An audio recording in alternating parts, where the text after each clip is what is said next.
शिवसेना पक्षचिन्हावर 12 नोव्हेंबरला पुढची सुनावणी। वकिलांच्या मागणीनंतर कोर्टाकडून पुढील तारीख।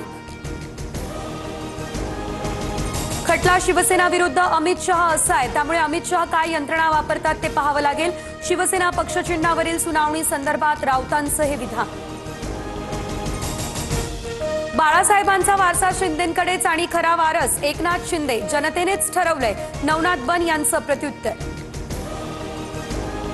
पंतप्रधान मोदी आज मुंबई दौऱ्यावर। मोदींच्या हस्ते मुंबई मेट्रो 3च्या अंतिम टप्प्याचं उद्घाटन। नवी मुंबई विमानतळाचा पहिला टप्पा सुरू होणार। मुंबईकरांसह ठाणे, नाशिक, पुणेकरांना मोठा दिलासा। ब्रिटनचे पंतप्रधान किर स्टारमर आजपासून भारत दौऱ्यावर। पंतप्रधान मोदी आणि स्टारमर यांची मुंबईमध्ये व्यापाराबाबत होणार चर्चा। काही नेते विशिष्ट जातीवर टोकाची भूमिका घेतात, त्यांची किंमत पक्षाला मोजावी लागते।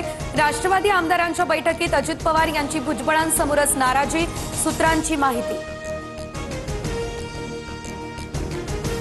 स्थानिक स्वराज्य निवडणुकीमध्ये युतीबाबत स्थानिक स्तरावरती निर्णय घ्या। राष्ट्रवादीच्या आमदारांच्या बैठकीत अजित पवार यांचा हा सूर।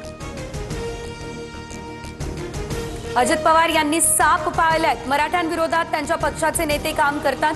मनोज जरांगेंचा हल्लाबोल तर भुजबळांवर खूप वाईट दिवस येणार असंही वक्तव्य। कफ सिरपमुळे होणाऱ्या मुलांच्या मृत्यूचं सत्र सुरू, तर मध्य प्रदेशमधील आणखी 3 बालकांचा नागपूरमध्ये मृत्यू। मृत बालकांची संख्या 16वर। केंद्राच्या मदतीपेक्षा 10,000 रुपये जास्त देणार। विरोधकांनी पॅकेजचा तुलनात्मक अभ्यास करावा। शंभूराज देसाई यांची विरोधकांवरती ही टीका।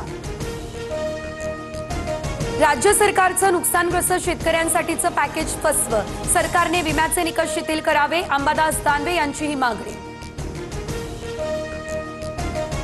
बीड पुन्हा हादरलं। शेतीच्या वादातून महिलेला बेदम मारहाण, महिलेची प्रकृती गंभीर।